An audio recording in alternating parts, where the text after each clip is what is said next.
ઢસાના કવિરાજ કમલેશ ગઢવીની મોટી જાહેરાત 22મી જાન્યુઆરીએ આખો દિવસ ચા ફ્રી આપવામાં આવશે।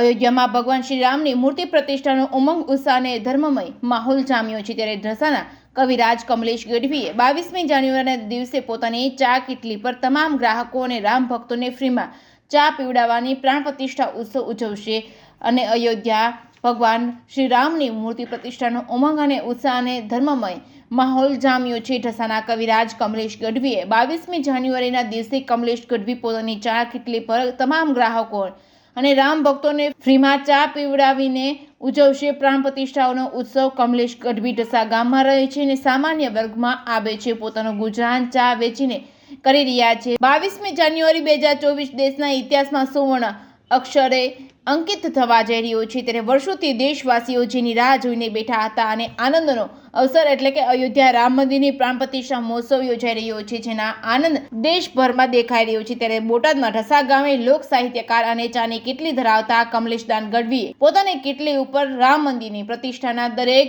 ગ્રાહકોને ચા ફ્રીમાં આપવામાં આવશે। કમલેશભાઈની મીઠી ચા સાથે તેમના મીઠા અવાજમાં રામ ભક્ત અને ગીતો લલકારીને પોતાનો અનેરો આનંદ વ્યક્ત કરશે। અયોધ્યામાં રામલલાની મૂર્તિ પ્રાણ પ્રતિષ્ઠા અંતર્ગત બોટાદ જિલ્લાના ગરડા તાલુકાના ઢસા ગામના કમલેશ ગઢવી કે જે સાહિત્યકાર પણ છે અને મધ્યમ પરિસ્થિતિમાં જીવન જીવે છે, તેમણે 22 જાન્યુઆરીના રોજ તેમની ચાની કિટલી પર આવતા તમામ ગ્રાહકોને ફ્રીમાં ચા પીવડાવવાને લઈને કરી હતી બેનર લગાવીને જાહેરાત।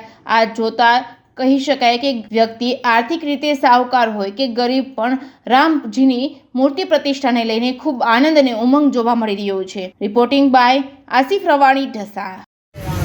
કમલેશભાઈ, તમે કવિરાજ છો તો દર્શક મિત્રોને આપણું એક સુંદર મજાનું એક રામ ભગવાન વિશે એક ગીત સંભળાવો છો, જેથી કરીને ટૂંકમાં ભક્તોને મજા આવે। ન્યૂઝ મારફતે ગીત સંભળાવો। રામ રમે ચોકટે રે ધર્મનો ચોકટે રે એ આવી સબરી વાટું જુએ મારા રામની। રામ રમે ચોકટે રે ધર્મનો ચોકટે રે એ આવી હવળી બાજી રે મારા રામની। એ આવી હવળી બાજી રે મારા રામની।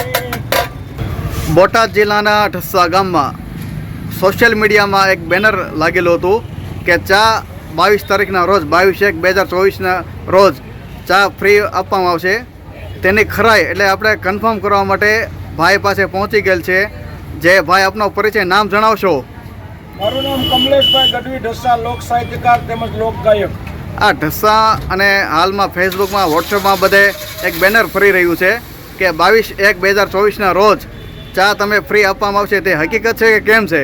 હા, સમગ્ર દેશ અત્યારે આપણા માનનીય વડાપ્રધાન શ્રી નરેન્દ્રભાઈ મોદી સાહેબ કે જેમનું એક સપનું હતું કે રામ મંદિરનું નિર્માણ થાય અને રામ મંદિરની મૂર્તિ પ્રતિષ્ઠા થાય અને એ તારીખ 22ના રોજ આજે સમગ્ર ભારત દેશ આજે ગામડાથી માંડી અને વિવિધ શહેર સિટીની અંદર પણ આજે છનકર્યું છે રામલલાને આવકારવા માટે। તો એ મૂર્તિ પ્રતિષ્ઠાનો દિવસ 22 છે, તો એની માટે હું ખરેખર વડાપ્રધાન માનનીય શ્રી વડાપ્રધાનને આનો યશ આપું છું। અને જો દેશના વડાપ્રધાન આવું કાર્ય કરતા હોય તો આપણી પણ ફરજ છે અને એના ભાગરૂપે મારી યથાશક્તિ પ્રમાણે તારીખ 22ના રોજ સવારથી સાંજ સુધી મારી ચાની કિટલીએ તમામ મારા ગ્રાહકો તથા રામ ભક્તોને વિના મૂલ્યે એક પણ પૈસો લીધા વગર બધાને સવારથી સાંજ સુધી ચા મફત આપીશ। કમલેશભાઈ, ચા જે તમે મફત આપશો એમ લખેલું છે, તમે અત્યારે કીધું તો મારું તમને પૂછવાનું એવું છે કે માનો કે ચા અહીંયા પીવા આવે તો એને ફ્રી, કોઈને ચા પાર્સલ લઈ જવી હોય તો એના પૈસા લેશો કે કેમ છે? નહીં, પાર્સલ સુવિધા નહીં, અહીંયા આવે અને પી જાય। અહીંયા ગમે એટલા કપ ચા પીવે, પ્રસાદી રૂપ છે। માનો 2 કપ 5 કપ જેને જે પીવો હોય, 1 કપ જે પીવો હોય એટલી પીવે એટલી છૂટ છે। એના ટૂંકમાં તમે પૈસા લેશો નહીં, પાર્સલના પૈસા લેવામાં આવશે। અને કમલેશભાઈ, આ તમે જે અંદાજે આ તમે વાત કરી કે ચાના કપ તમે ફ્રીમાં પાશો, તો હાલમાં તમે વેપાર કરતા જ હશો, તો આ તમે નુકસાની તમને નહીં થાય? એટલે આખો દિવસ તમે ચા પાશો બધાને તો નુકસાની થાય છે કે કેમ છે તમારે વેપારમાં? ભાઈ ના, એ તો ભગવાન આપી દે। આવું સરસ મજાનું કાર્ય થતું આ 550 વર્ષ પછી આપણે લાવો છે, બીજી દિવાળી ઉત્સવ ઉજવવાનો મોકો છે। અને જો આવું હોય તો ભગવાન ગમે ત્યાંથી આપી દે છે. અમને વિશ્વાસ છે, શ્રદ્ધા છે. તો કમલેશભાઈ અંદાજે મારે તમને પૂછાય તો નહીં, છતાં ન્યૂઝમાં મારે પૂછવું પડે તમને કે તમે ચા જે છૂટા કપ છે બધાને પાછો ફ્રીમાં, તો અંદાજે તમે ડેઈલીનો વેપાર કરતા હશો તો 2000-2500 કરતા હશો ને? હવે એ તો આકાશી રોજી છે. આકાશી રોજી છે. હા, આકાશી રોજી છે.